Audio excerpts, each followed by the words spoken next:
On s'intéresse maintenant à l'équipe du CESAG. Présentation de solutions. Rappelons que le thème principal est l'agriculture. Quelle est la problématique sur le thème de l'agriculture que vous avez choisi? Quelles solutions pour contribuer à la réduction du déficit de production agricole?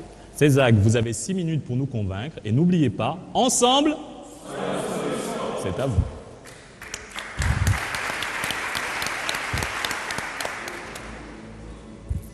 La terre, elle ne ment jamais. Nous venons de la terre et nous retournons à la terre. Tout porte à croire que la terre est cet élément dont l'homme ne pourra jamais se défaire.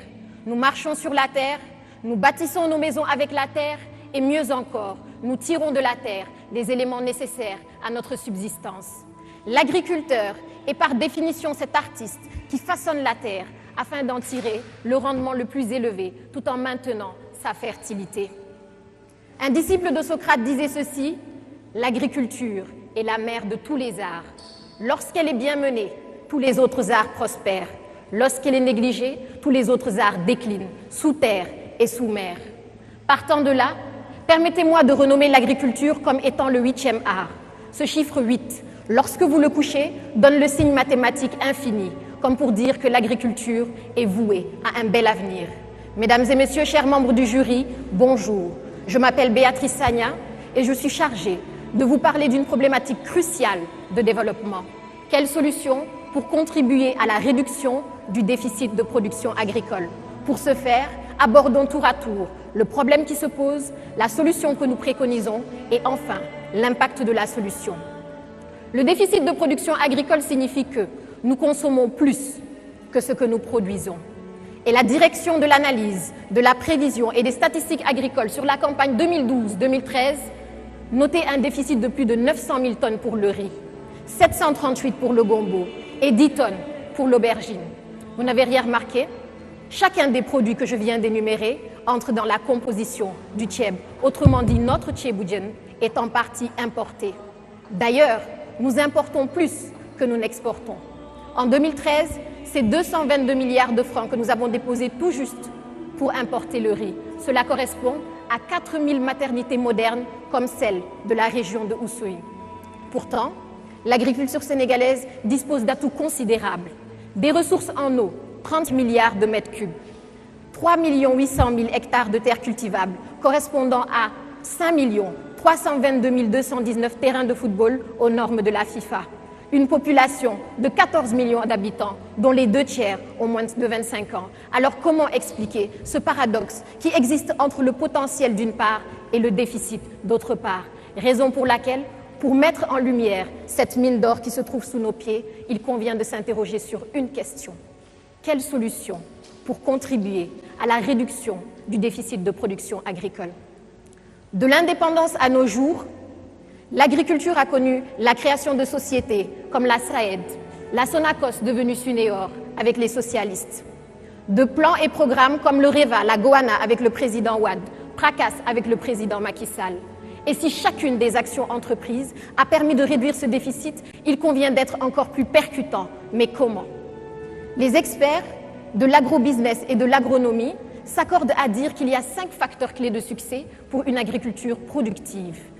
L'eau, la terre, une main-d'œuvre qualifiée, la mécanisation et le financement. Notre solution englobe ces 5 axes et se veut inclusive. C'est pourquoi nous avons opté pour les domaines agricoles communautaires comme solution pour réduire le déficit. Mais les DAC, c'est quoi? Ce sont 10 sites agricoles installés à travers le pays de 1000 à 5000 hectares sur initiative de l'État et sur un horizon de 5 ans. Ils comprennent de vastes étendues de terres dotées d'infrastructures pour résoudre le problème de l'accès aux terres et de la mécanisation, un incubateur d'entrepreneurs agricoles pour booster les qualifications et un pôle de compétitivité économique pour créer de la valeur. Jean-Pierre Senghor, coordinateur du PRODAC, annonçait un financement de 100 milliards pour financer ce programme, parce que l'agriculture aussi est une question d'investissement. Ce montant sera financé par un partenariat public-privé pour le développement de l'agriculture sénégalaise. Notre solution a d'ores et déjà produit des impacts considérables et le premier DAC de Itato, dans la région de Kédougou, en est un exemple palpable. D'un point de vue social, il se traduit par le renforcement de l'identité rurale, un frein à l'exode rural et la réaffirmation de la lutte contre l'insécurité alimentaire, quand on sait que 30% des ménages ruraux au Sénégal sont menacés par l'insécurité alimentaire. D'un point de vue économique, il se traduit par l'augmentation du pouvoir d'achat des ménages, avec la création de 300 000 emplois sur un horizon de 5 ans. Et enfin, sur le plan environnemental, il se traduit par la préservation de la nature à travers la sensibilisation des acteurs, à travers les formations PRODAC. En définitive, nous avons opté pour les domaines agricoles communautaires comme solution et moteur de la croissance inclusive d'une agriculture qui nourrit ses hommes et nourrit les autres secteurs de l'économie. Mesdames et messieurs, ces dernières semaines, nos déplacements de l'entreprise agricole Tropicasem aux fermes de Bayard ont suscité en moi la vocation d'appartenir au ballet de l'agriculture. Et si ce ballet est assimilable à une chanson, alors je laisserai tout dans la chanson. Parce que la terre, elle ne ment jamais. Je vous remercie. Merci. Béatrice de l'équipe CESAG, sous vos applaudissements. Une première épreuve